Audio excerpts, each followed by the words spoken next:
I would like to start with a question for you. Would you rather waste less food and buy less luxuries, or buy more luxuries and waste more food? I am so sorry you had to see that, but that's just a depiction of my question. Yeah, it took me like 45 minutes to edit that whole section. It was unbelievable. I'm just trying to do an Uno reverse on AI. But anywho, just keep that question in the back of your mind, like in your back pocket for now. We'll come back to it later. I'll begin with a monopoly, by definition, according to Google AI, is a market structure where a single seller or producer dominates an entire industry, controlling the supply of a good or service with no close substitutes. If we go a bit lower, reading one of the key points underneath, we see single seller. One firm controls the whole industry. Let's brainstorm for a moment here. What if we just replace one of those keywords? But let's change it with something a little more common. How about single seller, one algorithm controls the whole industry? If you don't already know what dynamic pricing is, I highly suggest watching the CNBC video. I'll link it in the description. Dynamic pricing basically just means adjustable. I'm going to play a very short portion of the video. It's what prompted my original question in my brain. You have hundreds of pounds of bananas that are getting past or close to past their goodbye date. Would you rather the store maintain the current price and have consumers pass them by, and then later an employee of that store has to come and use their scarce labor to collect all of that and then throw it away, resulting in massive food waste? Or would you rather have dynamic pricing that drops that price to 10 cents per pound? And then essentially what you're doing is you are giving away the product quasi for free to have the consumers do the labor of getting rid of the goods for you. Well, that sounds pretty good. Less food waste. Can't say no to that, right? Delegate the eating or throwing away, or sorry, most of the throwing away really, but have people either discount the food that's about to go bad, so that less food waste, less thrown away by corporate. Have people just eat it, or delegate the throwing away to them instead. Sounds good to me. One of the negatives brought up in the video is about inventory control and potential shortage of the corporation side, really. Nothing to do with consumers mostly, which I want to focus on in this video. As for inventory control, I would say it can absolutely be predicted much better later in the future, just with big data. If they really don't want someone to buy something, they can make it super expensive. Dynamic pricing, baby. Just adjust that motherfucker. I'd like to talk about a recent experience regarding dynamic pricing and really what prompted me to make this video. I'm clearly a gamer, and a very simple game I play in the real world regarding my own monetary stuff is cashback, or some people know it as credit card points. It's just credit card points in general. Cashback on each transaction. I stumbled onto this sweet 50% cashback deal, okay? I went to do my shopping, I checked out, and then I completed the purchase. First time it's ever happened to me where I was hit with an oops, an error has occurred. Normally in the past, it would error, I'd just reload it, all good, just process the transaction again. This time, oops, an error has occurred, errored out when attempting to purchase. Okay, great, I'll reload it, no worries, I'll try it again, no problem. I reload the exact same thing, except now it changed from a 50% cashback deal to a 4% cashback deal. 4%. Hello? I never would have bought it if that was just a 4% deal in the first place. That's really what prompted me to make this video. Somewhere along the line, there has to be accountability from someone who's offering, the corporation that offers the good or service. There's got to be some level of accountability. And AI and all these algorithms that dynamic pricing and all these industries are adopting, it's becoming increasingly simple for any entity, corporation, to detach itself from any decision made, in which it just so happens coincidentally or not, the decisions that they detach from, A, negatively affect the consumer, and B, positively affect the profit. That's ridiculous. There needs to be accountability. In my specific scenario, I'm still currently in a 45-day waiting period in accordance to the, according to the terms and conditions. I will wait. I've never had a problem with my credit card rewards. Capital One, they've been great to me so far. I will wait. I'm hopeful that if for some reason the 50% is not applied and honored, I'll work with support, and I'm hoping that my screenshots and me proving that, I did see it, I have the offer, I screenshot it. I'm hoping that it will work out. Now, I know this whole thing might sound super silly, all right? 46% cashback difference, like if $20, it's dollars. Who gives a crap? Sure, it might be, let's do the math. So 4% of $20, according to what I was offered. I was offered spend $20, earn $10 back, 50% cash back, okay? That's $10 of savings. The new offer, 4% cash back, $20 still. That's an 80 cent. That's only 80 cents compared to $10. The error, oops, error occurred. That error, which just seemed a little bit perfectly conveniently timed, may cost me a loss of $9.20. I know, ridiculous, huh? But do you know what I can get with $9.20? I can get 1.93 orders of Hagao from the first dim sum store featured on this TripAdvisor article I pulled up in New York.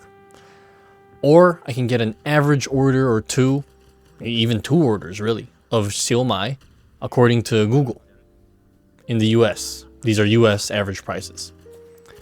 It's obviously humorous when you put it like this, but really I'm in a lucky spot to, I'm in a very lucky spot in my life to be able to say that I can actually put away savings every month.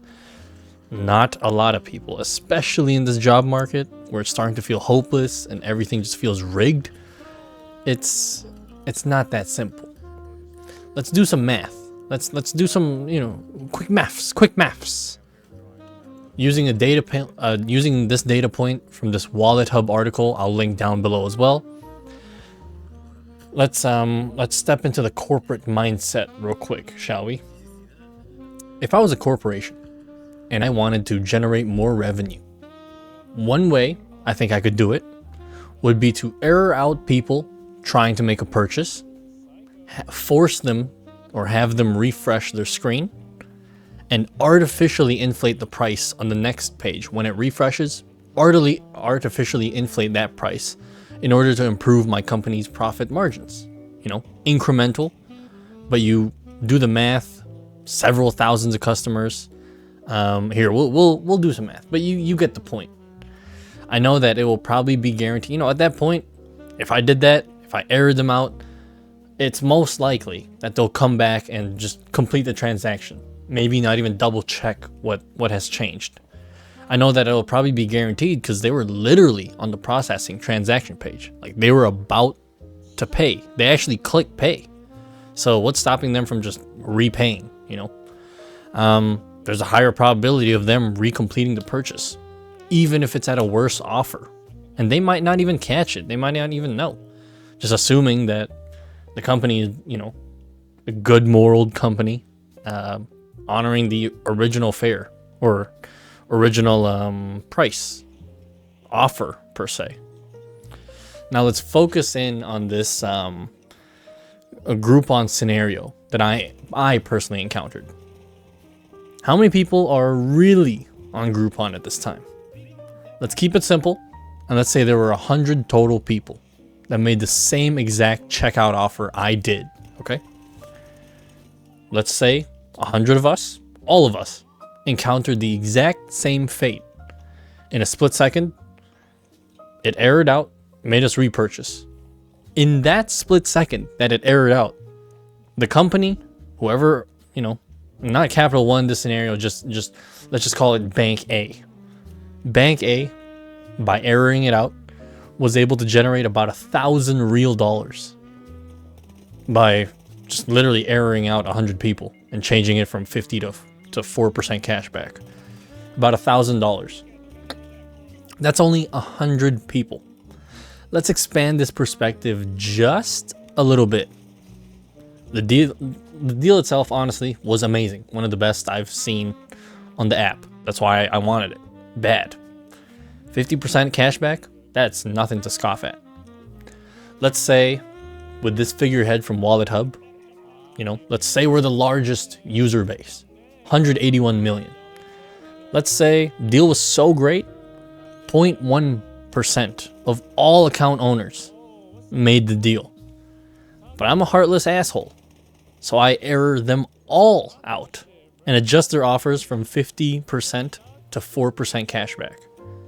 0.1% of 181 million users is still 181,000 individuals.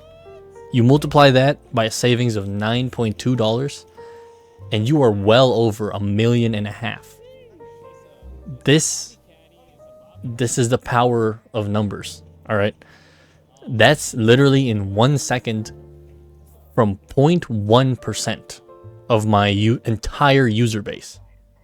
Obviously, I don't know how many people, this is just like a hypothetical, but 0.1%, you know how easily dismissible? Yeah, I literally just saved, like me as a company in this scenario. If I was a company and I did this, I just saved over $1.5 million in the blink of an eye with a simple and untraceable and honestly super easily dismissible claim that this offer no longer exists or it was an incorrect offer or something, It aired out, it changed, can't do anything about it.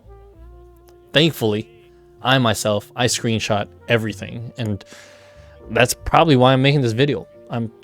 I just want to spread the message that with all this bullshit going around, we need to take care of ourselves in this moment. We need to screenshot these things that we try and do so that no one can mess up, no one can mess with us. No one can alter these prices that we're supposed to pay or offers that we're supposed to get. I don't know. Like, the whole idea of dynamic pricing, I get it in some industries, all right? There really are some industries which I would consider. So, justifiable, somewhat justifiable, more justifiable, I say, in industries where the actual product being offered is limited. Let's say, and even then, like, regulation and accountability should still be required. There's got to be some level of regulation, even with limited inventory. The main ones I can think of are hotel bookings, limited number of rooms, airline tickets, limited number of seats, rideshare, limited number of cars operating in the moment. These have limitations. These have physical inventory limitations, okay? You cannot tell me that my credit card company has a limited number of Groupon 50% cashbacks to give out. Like, limited compared to an airline trying to sell seats on a flight? No chance. Like, the inventory described for these Groupon discounts, I don't know how the contract works with it. I'm sure it's percentage based, or what Groupon's cut is with that. I'm not entirely sure how it works.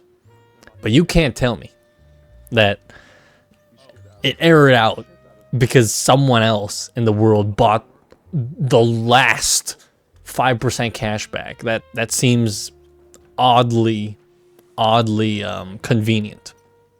And besides, you just create another one. What do you mean? What do you mean?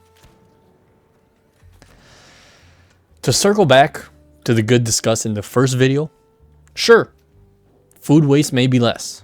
Yay, great, yippee! But what about everything else? I personally feel as though like I'm barely saving any money. And I can consider myself lucky, again, to even be saving money. I can't imagine a system that does not make up for profits somewhere else.